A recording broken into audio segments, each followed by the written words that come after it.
saudara sekalian, mari kita masuk ke hadirat-Nya, mendekat kepadanya yang membawa sukacita.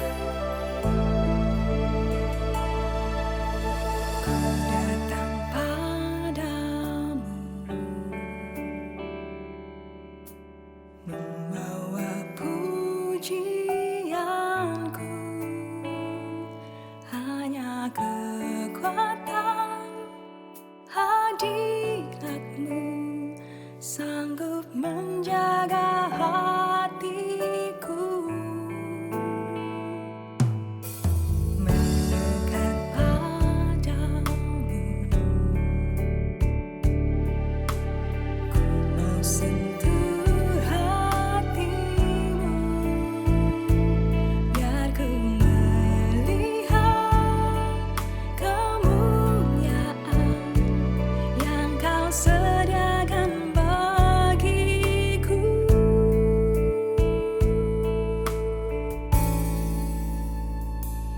Bagimu pujian, hormat, kemuliaan, Kaulah kebanggaan di dalam hidupku. Janji-Mu bersinar, buktikan Kau besar. Tiada yang seperti-Mu, Yesus Tuhanku.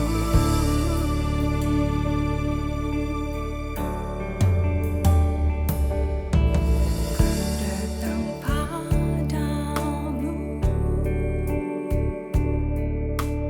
membawa pujianku,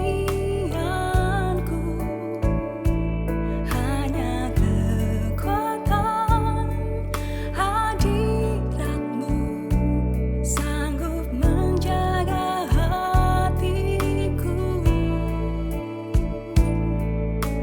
Mendekat padamu, ku mau sentuh hatimu, biar ku melihat kemuliaan yang Kau sediakan bagiku. Bagimu pujian, hormat, kemuliaan, Kaulah kebanggaan di dalam hidupku. Janji-Mu bersinar, buktikan Kau besar. Tiada yang seperti-Mu, Yesus Tuhanku.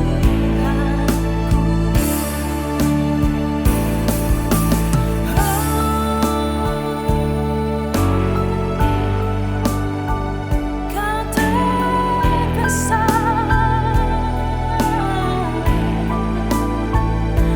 bagimu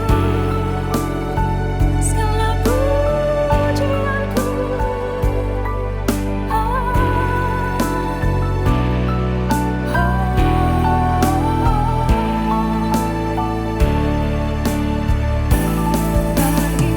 pujian, hormat, kemuliaan, Kaulah kebanggaan di dalam hidupku. Janji-Mu bersinar, buktikan Kau besar. Tiada yang seperti-Mu, Yesus. Tiada yang seperti-Mu, Yesus. Tiada yang seperti-Mu, Yesus Tuhanku.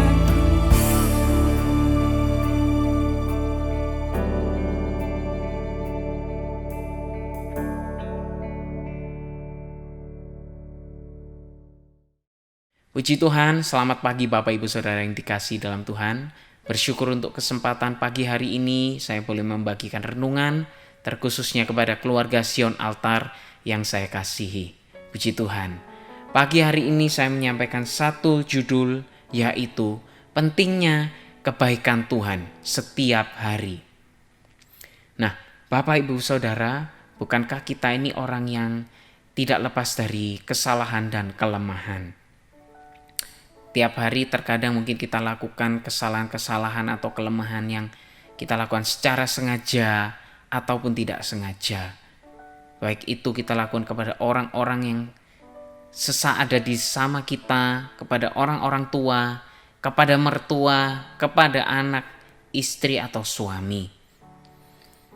Nah, memang pada akhirnya kesalahan atau kelemahan itu dapat diampuni, tetapi semua juga tergantung kepada kebaikan masing-masing tiap orang. Ada yang dapat langsung memaafkan, ada yang perlu waktu untuk memaafkan setiap kesalahan, kelemahan tersebut.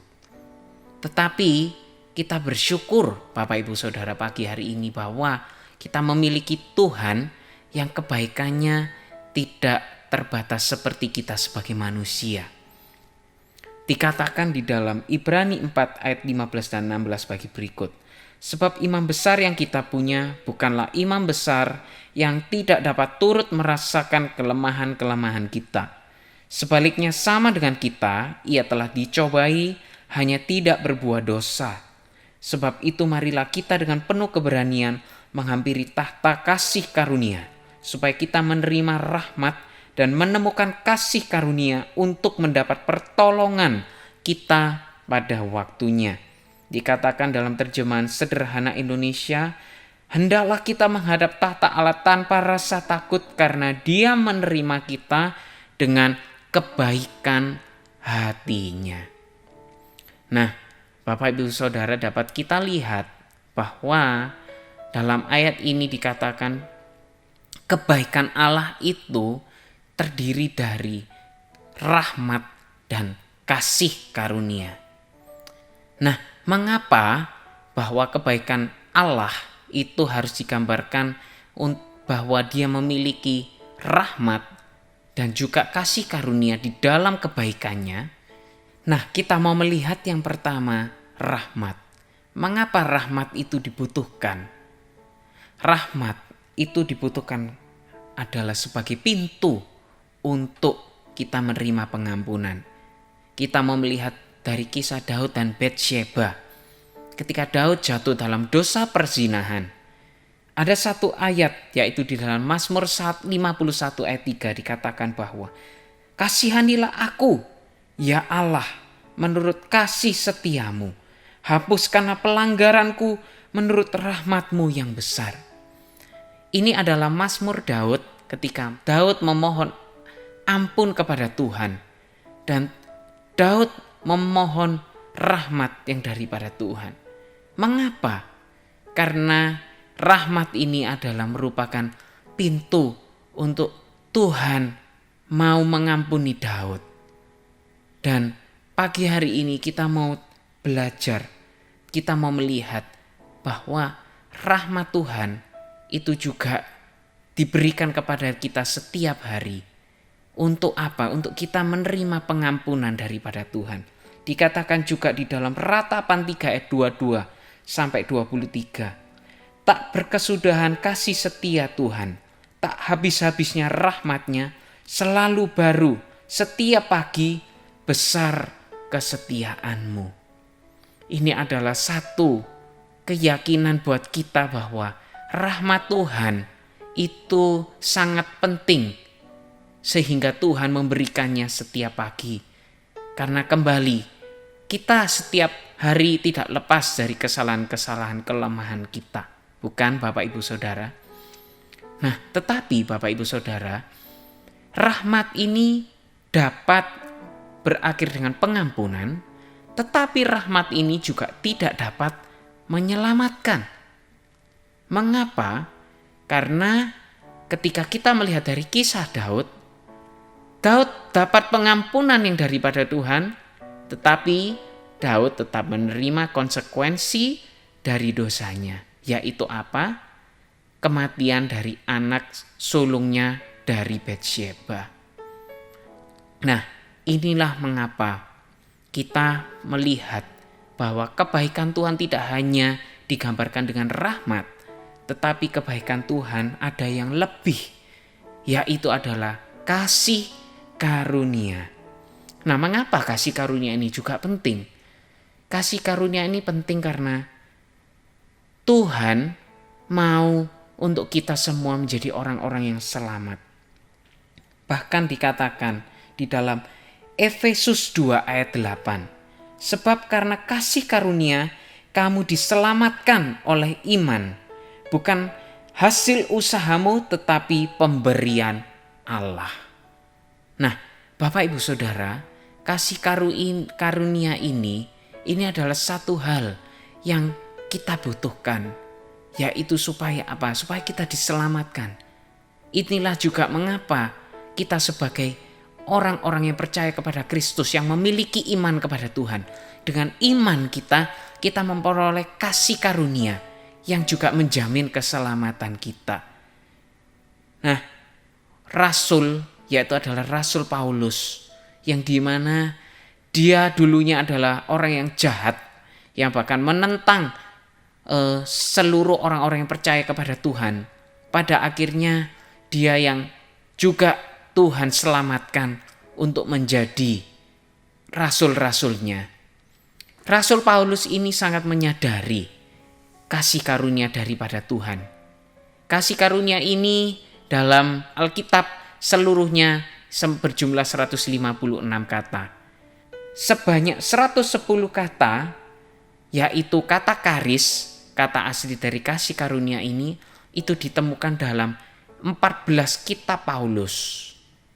Dan ketika kita boleh lihat bahwa Paulus ini juga yang menulis paling banyak, yaitu kitab-kitab di Perjanjian Baru.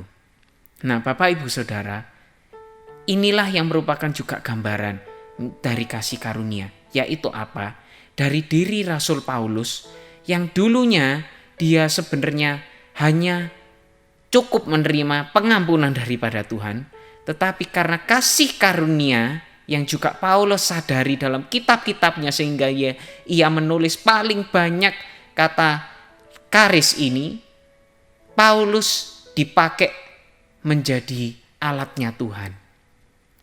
Inilah Bapak Ibu Saudara gambaran dari kasih karunia itu, yaitu di mana kita perlu kasih karunia Tuhan setiap hari. Supaya apa? Kita yang seharusnya hanya cukup menerima pengampunan, Tuhan bahkan mau memakai kita lebih dari itu. Bahkan kita dipakai Tuhan menjadi alatnya lebih dan lebih lagi. Seperti Rasul Paulus yang dipakai Tuhan sebagai penulis kitab Perjanjian Baru yang paling banyak. Nah, Bapak Ibu Saudara, inilah mengapa kita butuh kebaikan Tuhan setiap hari. Ya, kita butuh supaya apa? Yaitu supaya kita tidak hanya menerima pengampunan rahmat daripada Tuhan, tetapi kita juga dipakai Tuhan, diberi kesempatan Tuhan. Setiap hari kita mau untuk memperbarui kehidupan kita. Kita mau untuk setiap hari juga bertobat. Ya, kita baca Roma 2 ayat 4 versi terjemahan Indonesia. Padahal Allah sangat baik dan sabar kepadamu, Dia sudah menunggumu untuk bertobat, tetapi kamu tidak mempedulikan semua kebaikannya. Ketahuilah bahwa kebaikan hatinya yang Dia tunjukkan kepadamu adalah untuk membimbing kamu supaya bertobat. Nah, inilah Bapak Ibu Saudara, mengapa kita butuh kebaikan Tuhan setiap hari. Yaitu supaya apa? Yaitu karena rahmat-Nya dan kasih karunia-Nya kita beroleh kesempatan untuk bertobat. Dan ketika kita mau juga bertobat, kita mau menghidupi kesempatan-kesempatan rahmat itu, kasih karunia itu, maka kita akan beroleh keselamatan yang kekal pada akhirnya. Oleh sebab itu Bapak Ibu Saudara, pagi hari ini saya memberikan hanya sedikit perenungan kepada kita. Mari kita mau berpegang kepada kebaikan Tuhan. Kita baca di ayat terakhir, yaitu di dalam Roma 11 ayat 22 versi terjemahan Indonesia.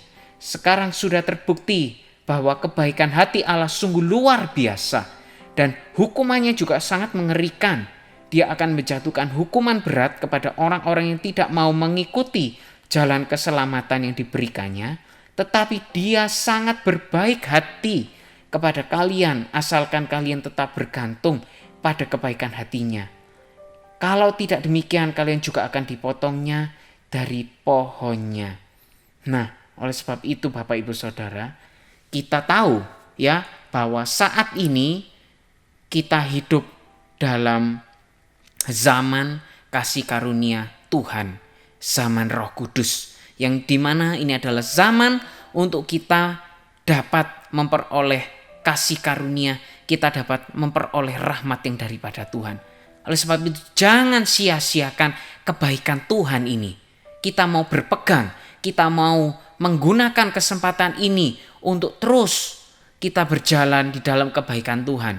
Dan bukan hanya kita berjalan dalam kebaikan Tuhan, tetapi kita juga menjadi sumber dari kebaikan itu yang dimana kita pancarkan kepada orang-orang di sekitar kita. Dan pada akhirnya kita akan memperoleh hidup yang kekal dari iman kita, dari kebaikan yang kita juga sudah berikan pada orang lain.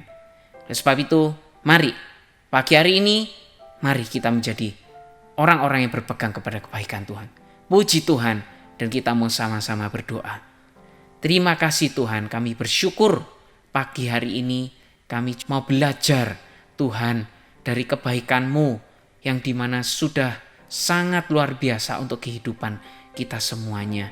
Dan oleh sebab itu Tuhan, mari Kau ajar untuk kesempatan kebaikan yang sudah Tuhan beri, untuk kami hidup dalam rahmat-Mu, kami hidup dalam kasih karunia-Mu yang menjadi modal kami Tuhan, untuk kami juga bertobat setiap hari, bahkan kami juga Tuhan menjadi sumber kebaikan bagi orang-orang di sekitar kita. Kami boleh mengampuni orang di sekitar kita, dan kami juga Tuhan boleh menjadi orang-orang yang boleh menjadi terang-terang-Mu saja. Terima kasih, kami menyerahkan firman ini dalam tangan-Mu Tuhan, yang selalu memberikan Roh Kudus-Mu untuk membentuk, untuk Tuhan menuntun kami Tuhan berjalan di dalam kebaikan Tuhan setiap hari.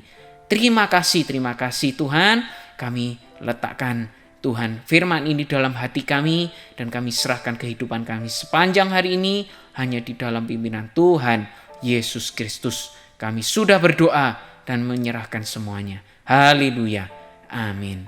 Puji Tuhan, berjalanlah dalam kebaikan Tuhan. Haleluya.